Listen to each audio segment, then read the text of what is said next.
Olá, trabalhadores e trabalhadoras do Centro Paula Souza. Estamos aqui para mais um episódio do nosso Sinteps Podcast. Hoje estou aqui com uma companheira muito especial, Rosana Aparecida, que é presidente da FUSE e também faz parte da Secretaria de Combate ao Racismo da CUT São Paulo. Seja muito bem-vinda, companheira Rosana. Obrigada pelo convite, estar aqui no Sinteps, conversar com vocês. Para a gente é muito legal. E o nosso tema de hoje é um tema muito especial. A gente está aqui para falar de uma coisa que, inclusive, foi cobrado pelos nossos sindicalizados aí, que falaram, até agora você não trouxe ninguém no podcast para falar sobre combate ao racismo. E é uma coisa que, realmente, a gente vê dentro dos nossos campos, inclusive, que a gente, embora a gente já tenha há um tempo política de cotas, né, desde os governos Lula lá atrás, que começou a gente ter política de cotas para estudantes, mas a gente não tem para funcionários ainda, não temos política de cotas nos nossos concursos públicos e tal, mas é um tema muito relevante. A gente está falando sobre combate ao racismo porque a gente ainda presencia poucos professores negros, poucas professoras negras, poucos funcionários negros. A gente vê que o racismo estrutural ainda é muito presente no serviço público, ainda é muito presente no Centro Paula Souza, nos cargos de comando ainda temos poucos negros, e daí é um tema muito relevante para a gente estar discutindo aqui, e é uma alegria receber você para a gente estar falando sobre isso. Como funciona essa secretaria na CUT? Há quanto tempo ela existe? A Secretaria de Combate ao Racismo, ela já tem mais ou menos uns 12 anos, né? 12 a 14 anos, e ela vem de um coletivo que tinha na CUT, desde o início da CUT, tinha um coletivo de combate ao racismo. E esse coletivo ele orientava as políticas que tinham no combate ao racismo no local de trabalho.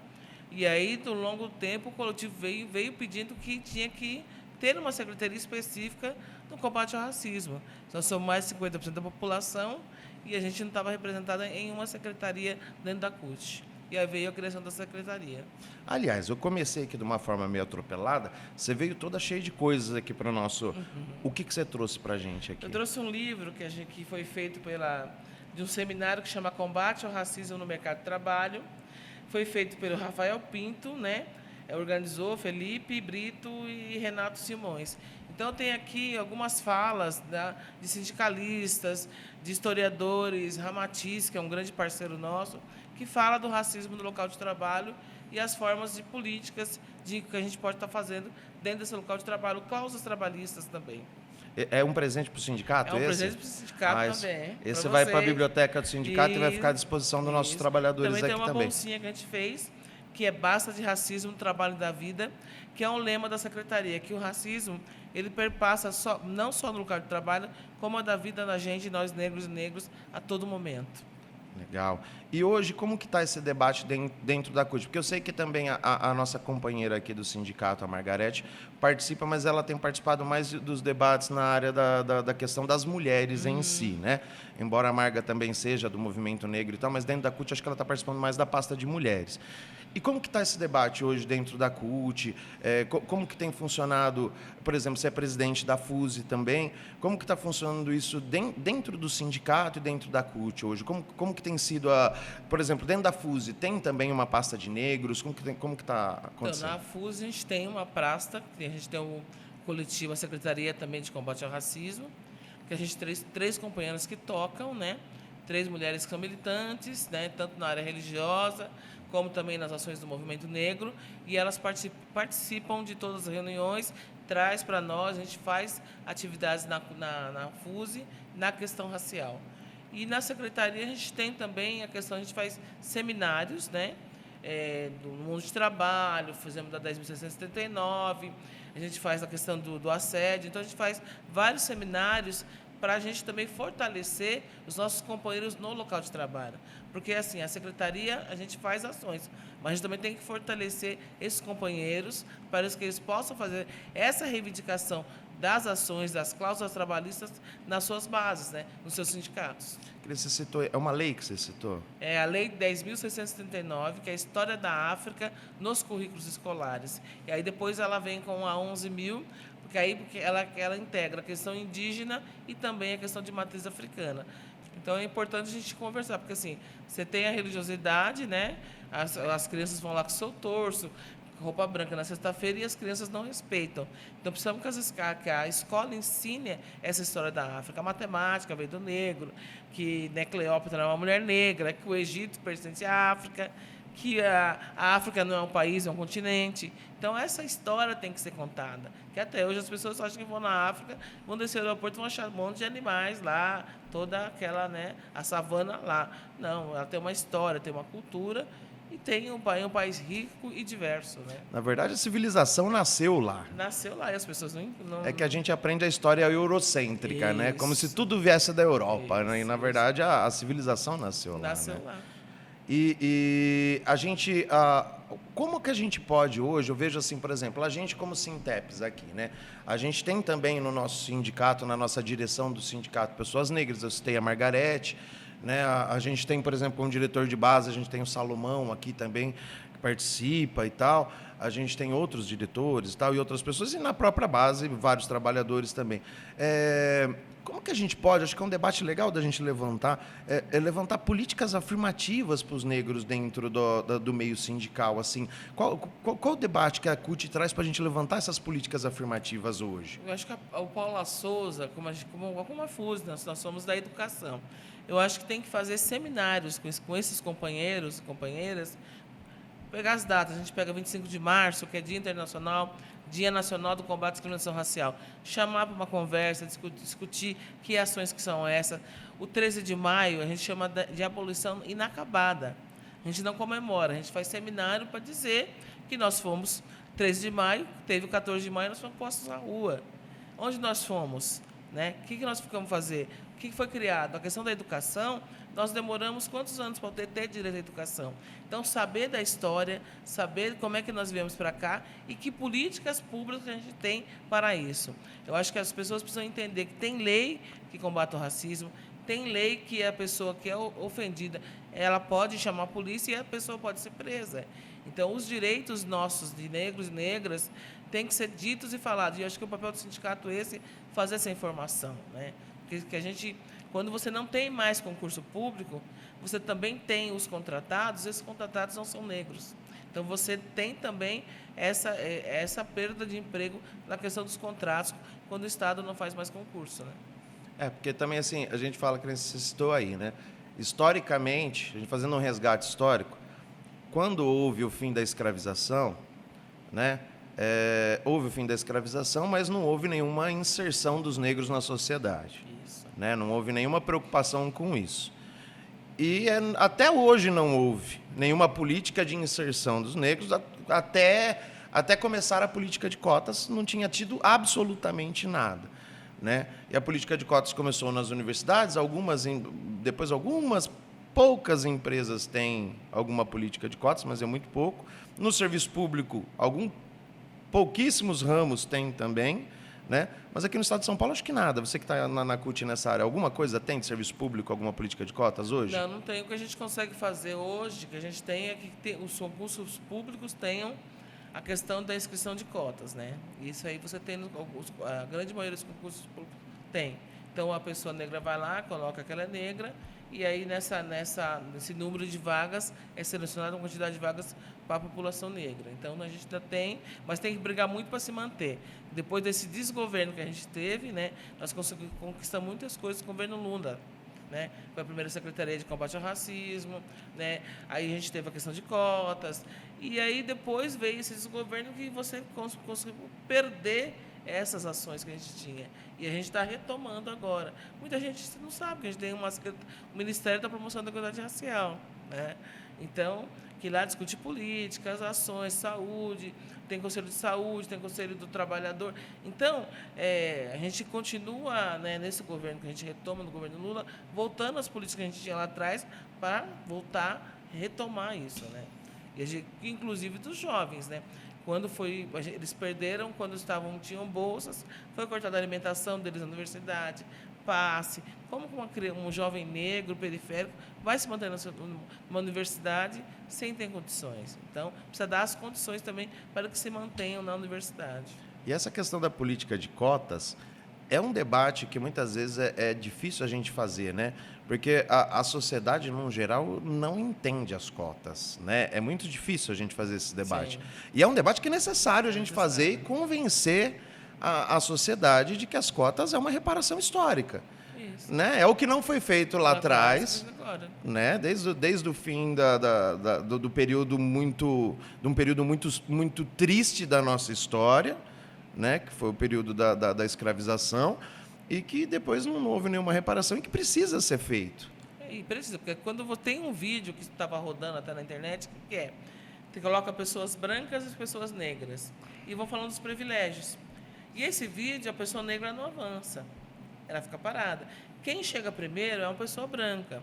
Quer dizer, quando a gente fala de cotas, é você dar direito para essa população negra, negros e negras, a terem acesso. Privilégio ela não vai ter, mas vai ter o acesso àquela educação, acesso àquele emprego, acesso a condições que ela possa avançar. Porque não dá para comparar nós estamos 500 e tantos anos de Brasil e 400 anos o povo foi escravizado. A gente já começa aí com um atraso, né, de 400 anos de condições, né, até de estudo. E as pessoas, não, isso é mimimi. Mas quem passa esses mimimi? Quem passa, né?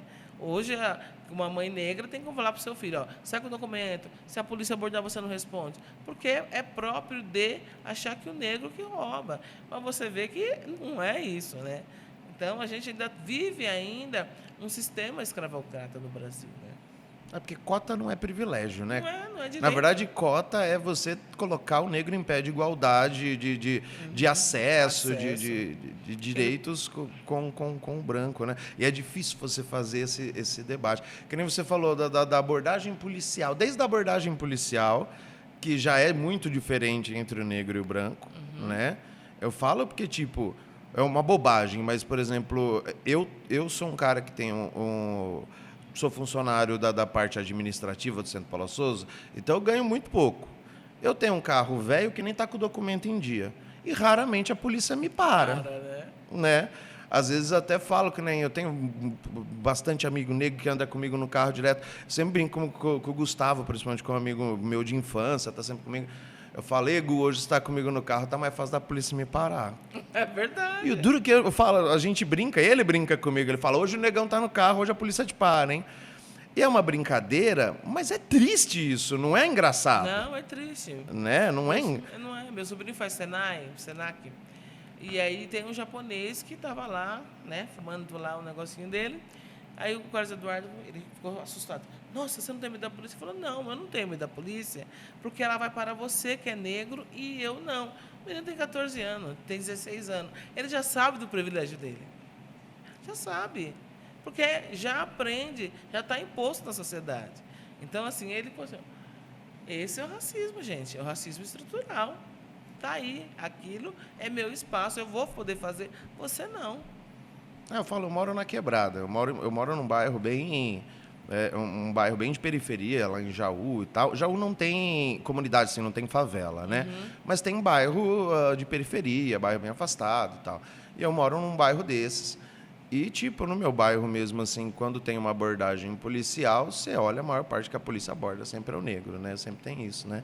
A piadinha, normalmente, sempre é com o negro. É uma coisa, como a gente fala, é estrutural. E a gente que cresce, a gente já cresce culturalmente ensinado dessa forma.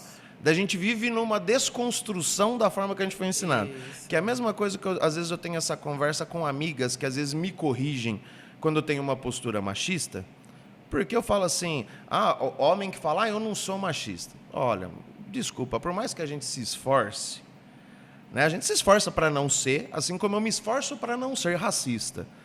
Mas a gente acaba que, culturalmente, a gente é ensinado no meio, a gente cresce no meio racista, e a gente acaba sendo sempre um racista em desconstrução, um machista em desconstrução, né? Porque a gente cresceu no meio assim, né? Então, por exemplo, eu acho muito legal, por exemplo, te trazer aqui no podcast, porque, por exemplo, até na nossa própria categoria, a gente fala, não, eu ouço muito isso, eu acho isso às vezes até bizarro. Eu não sou racista, eu tenho amigo preto. Nossa, Você tem amigo preto, mas você faz piadinha com ele o tempo inteiro, né? Então, assim, eu acho que é um debate legal, a gente sempre está levantando com a categoria o debate contra o racismo, o debate contra o machismo, o debate contra a homofobia, que, na verdade, às vezes a gente fala assim, o debate em relação às minorias, que não são minorias. O Brasil, a maioria é negro. Né? Quanto que hoje no Brasil por cento se declara negro, por exemplo? 54%. 54%. Porque são pretos e pardos pelos dados do IBGE. E aí você tem a população negra, a maioria, mas a gente não tem a questão financeira. Não são as pessoas que ganham mais. Né? E aí dá essa grande diferença. Porque a gente não é dono, né? Não é herdeiro. Os negros não são herdeiros, nós negros não somos herdeiros. Então, dessa diferença é muito grande. E essa é a importância de discutir dentro do sindicato, porque no sindicato nós não falamos só para negros. E tanto dentro da CUT, a gente conversa com negros e não negros. E aí você consegue discutir uma política antirracista dentro do local de trabalho. E por isso que o sindicato é importante discutir a questão do negro, das mulheres, a questão do homossexual, do LGBTQI+, dos jovens, dos mais velhos também, que a gente tem no concurso, não, os mais velhos. Né? Que o etarismo também é outro problema. Outro problema, o etarismo é outro problema. E aí você vai, e todas essas questões, você pega as mulheres negras, elas não se aposentam, porque não são chefes de família. Elas vão trabalhando até o final e fica trabalhando doente. Então, quando você tem a discussão racial, a gente tem que entender que a questão é econômica também. Né? E essa questão, que as mulheres ganham menos salário mínimo, na pandemia foi as mulheres negras, a primeira mulher negra que morreu foi uma doméstica do Rio de Janeiro. Né? Quem voltou para casa são as crianças que ficaram em casa, não tinham tablet, não tinham celular para poder estudar, porque o Estado deu um celular, mas quem é que tem internet? Não tem. Você sabe que agora a gente teve um problema, as ondas de calor no ano passado, né? Aliás, foi nesse ano as ondas de calor. Esse ano no começo do ano. E daí o nosso sindicato lutou para que, como a gente não tem escolas com ar-condicionado, não tem estrutura, a gente brigou para que, embora a gente seja contra a aula à distância, mas a gente brigou que pontualmente naquele momento as aulas fossem remotas por uma questão de saúde dos professores e dos alunos. E daí a gente ouviu de um diretor de uma unidade, falou, olha, a minha escola é numa periferia, eu não tenho como dar aula remota porque meus alunos não têm internet em casa para... E isso na hora, realmente, né? Difícil. As realidades, né? Porque a gente tem ETEC, por exemplo, que a gente está dentro do campus da FATEC São Paulo, que a gente tem a ITESP. Aqui na ITESP a gente tem também tem alunos da periferia e tal, mas a boa parte dos alunos moram em regiões mais abastadas e tal. Mas a gente tem ETEC em muitos lugares da periferia, que o aluno realmente não vai ter internet para estudar em casa, né? E uma coisa que você falou, o debate do racismo, ele não... Eu entendo assim, o local de fala é dos negros, não é nosso, não é meu, né? Mas ele tem que ser feito com todo mundo, né? Porque não adianta vocês falarem só para vocês. É a gente que tem que ouvir. Porque, que eu falei, eu sou um racista em desconstrução sempre. E eu tenho que escutar, né? Você é um antirracista. Isso, exato. Você é um antirracista. E isso que é importante. Você ter mais pessoas antirracistas. Porque você vai falar com o teu filho, você vai falar com a tua vizinha. Quando você vê uma abordagem, você já vai entender que aquilo está errado. Precisamos de mais pessoas que entendam essa questão, sejam antirracistas. Porque o racista ele vai ser racista. Agora, quando você tiver mais pessoas que defendam as ações discriminatórias, a gente vai avançar muito mais. É por isso que a gente tem a necessidade da escola, da educação antirracista na escola. A Lei 10.639, ela fez aniversário de 19 anos já. E a gente não tem ainda presente. Não, pela EDB e tal e tal. Se os professores negros e negras e os ativistas não trabalhassem a história da África, já teríamos sido uma letra morta. E a gente continua insistindo. A gente consegue tirar dos livros escolares a questão do negro amarrado no tronco apanhando. Não tem mais. A capoeira, vamos fazer 20 de novembro, a capoeira e só. Não, tem uma história, temos reis, rainha, a história de Zumbi, Dandara, a Cutirene. Então, a gente vai discutindo, falando da história negra, para as crianças entenderem que eles vieram desse espaço de poder, né? E quando você empodera uma criança negra, ela se torna, ela vai avançando nesse espaço, né? Porque hoje, quando a gente tinha quadrilha, quem dançava com uma criança negra? Não dançava, Exato. né? Então, assim, as crianças vão sendo excluídas. Precisa da necessidade de discutir a história da África, de fato, nas escolas, né? Nós temos vários livros, temos aqui o Sandy Oliveira, que também ela é professora, historiadora, e escreve livros maravilhosos, faz peça. E é uma mulher negra. Se ela fosse uma mulher branca que escrevesse, ela estava rica, milionária. Mas é uma mulher negra, então a história, e ela trabalha muito, mas assim, muitas pessoas não conhecem. E ela tem vários livros importantes. E a gente tem vários outros jovens negros que escrevem muito bem, e estão aí vendendo seu livrinho assim, ó, de porta em porta. Você juntar uma Bienal para fazer com os homens e as mulheres negras que escrevem, você dá muito, mas onde eles estão, né? Não são visibilizados, né? Esses dias mesmo eu estava, pela primeira vez, comentaram comigo até de um gibi, contando a história acho que é dos orixás. Uhum. E eu achei tão interessante aquilo, então, né? Mas é uma coisa difícil da gente ver. Difícil, porque quem que vai custear?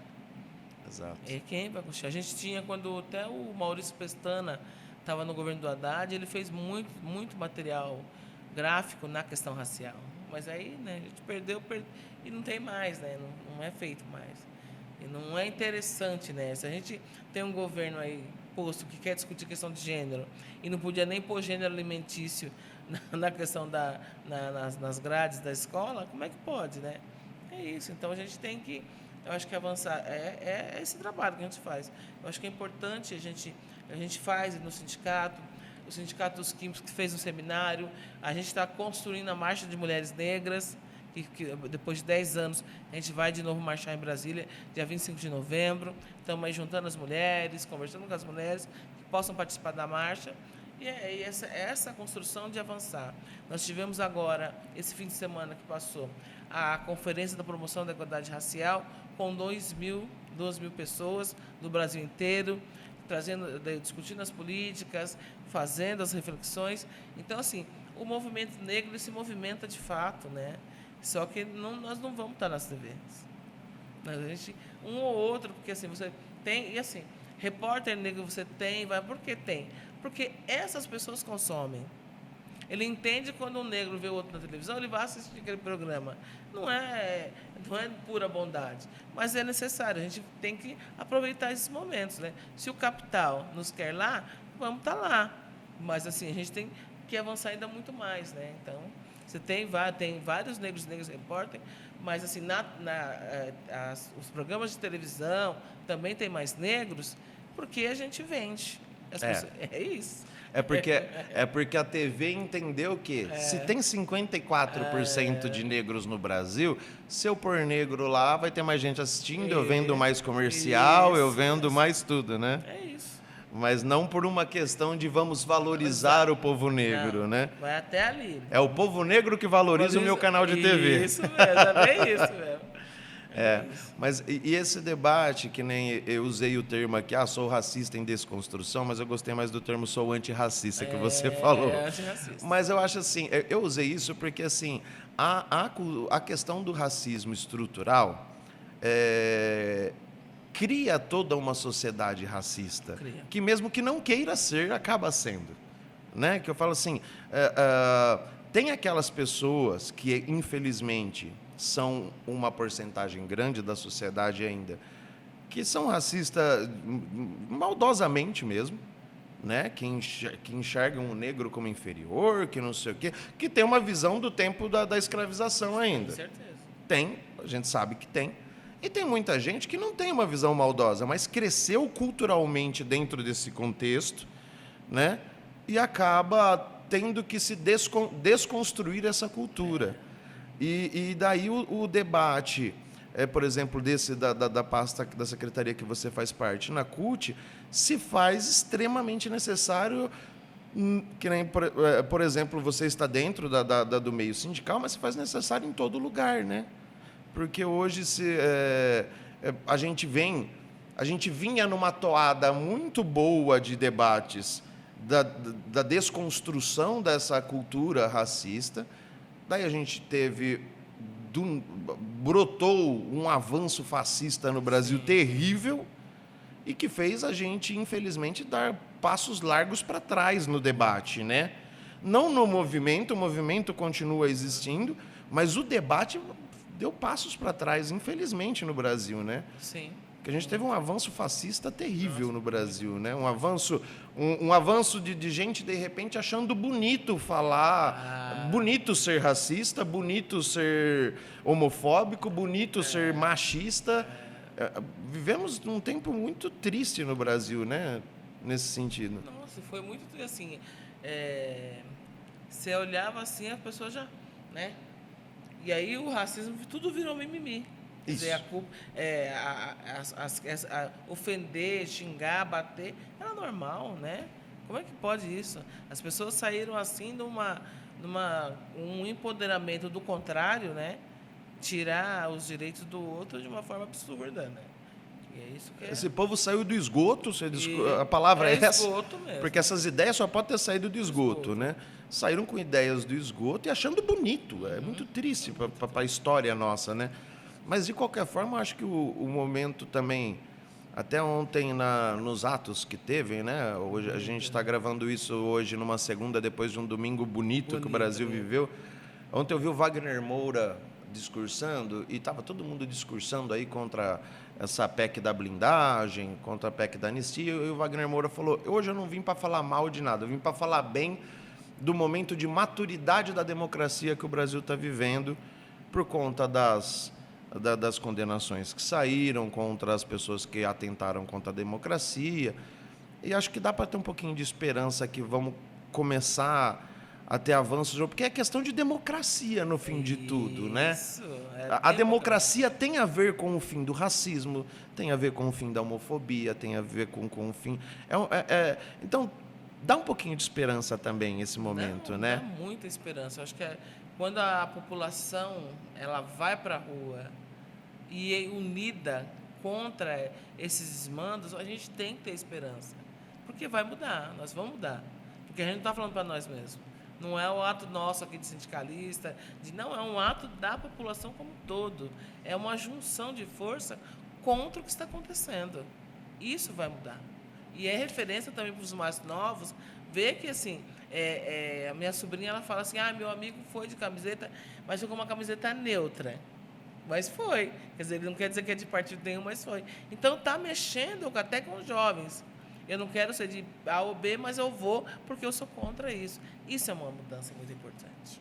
Porque defender a democracia passa por tudo isso. Né? Se eles entenderem que... Eu acho que quando o jovem entende a democracia, essa virada de chave é importante. Ele não está sentado mais lá, não está só na internet falando. Ele está indo para a rua para mudar mesmo, entendendo que esse espaço é o espaço dele também de direito. Né? Isso é uma mudança. Porque a gente às vezes pensa que a democracia é só quem ganha e quem perde numa eleição. Não. E a democracia é contemplar as minorias, contemplar quem fica de fora, contemplar todo mundo. Democracia é isso, né? Você chegar a consensos, também é democracia. E você contemplar quem sempre foi excluído, isso é democracia. E a democracia quando aqui no seu sindicato, o seu companheiro fala assim, vocês têm que falar da questão racial, e você atende. Então, é um espaço democrático de conversa. Quer dizer que o sindicato está falando com a sua base e está respondendo para ela. Né? Isso que é uma democracia, o direito de você poder falar e eu ouvir e entender aquilo que está sendo dito. Né?